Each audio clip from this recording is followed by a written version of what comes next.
అండి welcome to our channel సలాం సైనిక. ఈరోజు ఈ వీడియోలో ఎప్పటి నుండే మన ఎక్స్ సర్వీస్మెన్స్ అలాగే వీరనారీమణులు ఏవైతే సిఈ అప్లై చేయడానికి అలాగే పిఎంఎస్ఎస్ అప్లై చేయడానికి అలాగే డిజబుల్ చిల్డ్రన్కి వారి యొక్క ఫైనాన్షియల్ అసిస్టెన్స్ కొరకు అలాగే డాటర్స్ మ్యారేజ్ ఎక్స్ సర్వీస్మెన్ యొక్క డాటర్స్ మ్యారేజ్ అసిస్టెన్స్ కొరకు ఇవి లాస్ట్ ఏప్రిల్ నుండి ఇప్పటి వరకు ఆ వెబ్సైట్ అప్డేట్ చేస్తూ ఈ స్కీమ్స్ని అప్లై చేసుకోవడానికి మనకి కొంచెం డిలే అయ్యింది. సో ఫైనల్గా ఇప్పుడు మనకి ఈ వెబ్సైట్ అనేది అందుబాటులో రావడం జరిగింది.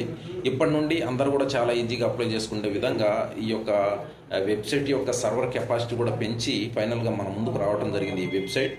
సో అందరూ కూడా ఈ యొక్క డాక్యుమెంట్స్ అన్ని రెడీ చేసుకుని నెక్స్ట్ 2 monthsలో అంటే మనకి నవంబర్ ఎండ్ కల్లా ఈ యొక్క టైం అయిపోయే అవకాశం ఉంది కనుక వీలైనంత త్వరగా అప్లై చేసుకోవడానికి ప్రయత్నించండి. ఎవరెవరైతే ఈ స్కీమ్స్ అప్లై చేసుకునే ఆలోచనలో ఉన్నారో ఇక ఇందులో 2 మేజర్ చేంజెస్ వచ్చాయండి.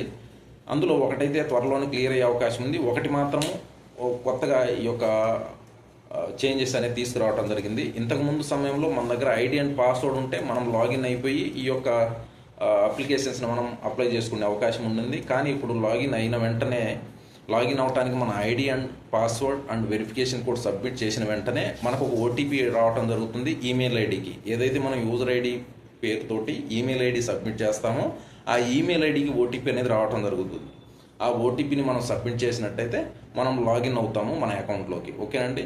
ఇక లాగిన్ అయిన తర్వాత ఇక రెండో చేంజెస్ ఏదంటే మనకు ఆల్రెడీ మనం 2-3 సార్లు అప్లికేషన్స్ అప్లై చేసి ఉంటాము. వాటిల్లో మన ఏవైతే డిశ్చార్జ్ డాక్యుమెంట్స్ ఉంటాయో, పెన్షన్ డాక్యుమెంట్స్ ఉంటాయో, ఏదైతే ID card, PPO, Aadhaar card, ఆ తర్వాత ఏదైతే ఇంకా డిశ్చార్జ్ బుక్, ఈ డాక్యుమెంట్స్ ఉంటాయో వాటిని మనం అక్కడి నుంచి డౌన్లోడ్ చేసుకొని మళ్ళీ అప్లోడ్ చేసేవాళ్ళం.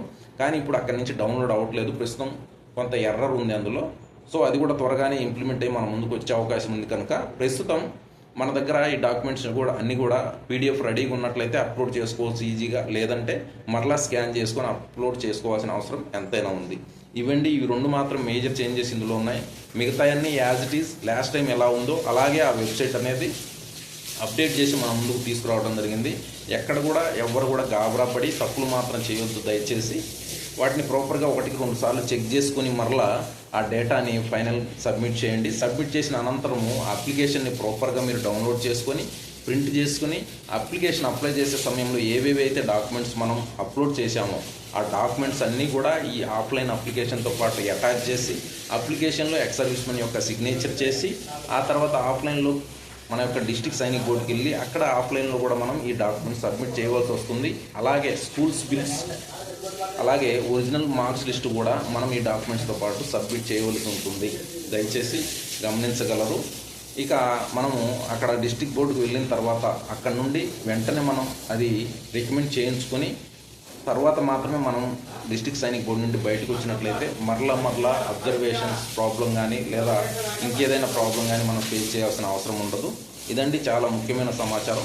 మరో ముఖ్యమైన సమాచారంతో మరో వీడియోలో మరలా కలుద్దాం. Thank you for watching this video. జై